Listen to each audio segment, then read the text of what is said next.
Hello friends, ഞങ്ങളിപ്പോൾ താലക്കുട്ടിയുടെ അമ്മമ്മ വീട്ടിലാണുള്ളത്. എന്ന് വെച്ചാൽ എൻ്റെ സ്വന്തം വീട്ടിൽ. ഇവിടെ ഞങ്ങളുടെ ശാസ്താ ക്ഷേത്രത്തിൽ 10 ദിവസത്തെ ഉത്സവമാണ്.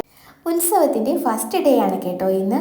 താലുവിൻ്റെ ജാനിയുടെയും ചക്കിയുടെയും ഒക്കെ കൈകൊട്ടികൾ കാണാൻ വേണ്ടിയിട്ടാണ് പോകുന്നത്. ഉത്സവത്തിൻ്റെ ഫസ്റ്റ് പ്രോഗ്രാമാണ് കേട്ടോ ഇപ്പോൾ സ്റ്റാർട്ട് ചെയ്തേക്കുന്നത്.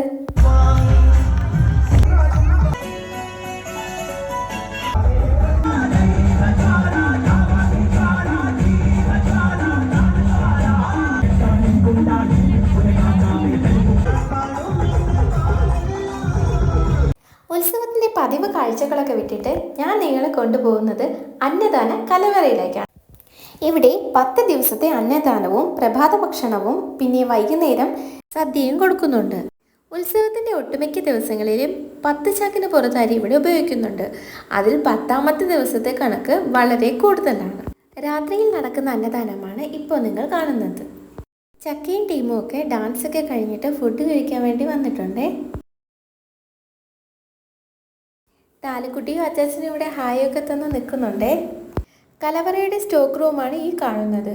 നമ്മുടെ ക്ഷേത്രത്തിലെ അന്നദാനത്തിൻ്റെ മെയിൻ ഷെഫാണ് ഈ നിൽക്കുന്ന മുരളിമാമൻ. ദേവി കാറ്ററിംഗ് സർവീസ് എന്നാണ് മുരളിമാമൻ്റെ സ്ഥാപനത്തിൻ്റെ പേര്. ഈ കാണുന്നത് ഉച്ചയ്ക്കുള്ള അന്നദാനത്തിൻ്റെ മുൻപുള്ള ഒരുക്കങ്ങളാണ്. അന്നദാന വിഭവങ്ങളെല്ലാം ആദ്യം തന്നെ ഭഗവാനെ നേദിക്കുന്നതാണ് ഈ കാണുന്നത്. ക്ഷേത്രത്തിനകത്തെ പൂജകളെല്ലാം കഴിഞ്ഞ് പൂജാരി വന്ന് ഇത് പുണ്യാഹം തളിച്ച ശേഷമാണ് അന്നദാനം വിളമ്പി തുടങ്ങുന്നത്.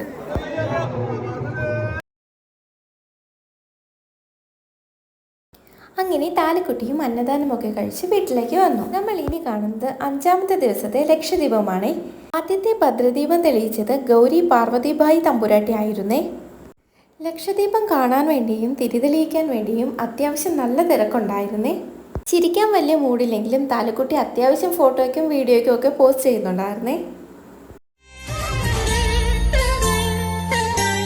ഈ കാണുന്നത് ക്ഷേത്രത്തിലെ 6ാമത്തെ ദിവസത്തെ സമൂഹ നീരാഞ്ജനമാണ്. 6ാമത്തെ ദിവസം അത്യാവശ്യം നല്ല മഴയും കാറ്റുമായിരുന്നേ. അതുകൊണ്ട് തന്നെ കുറച്ച് തിരക്ക് കുറവായിരുന്നു.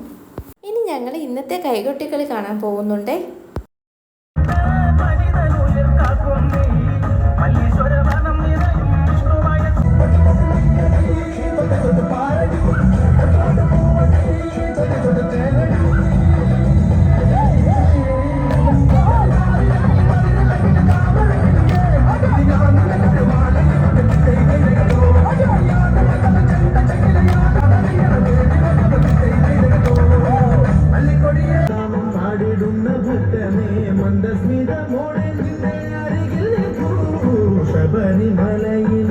പുലിമേലെ വന്നെഴുന്നെള്ളും മാമലയിൽ മകരവിളക്കിൻ മഞ്ജുള. വിശേഷങ്ങൾ ഇനി ഇത്രയേ ഉള്ളൂ.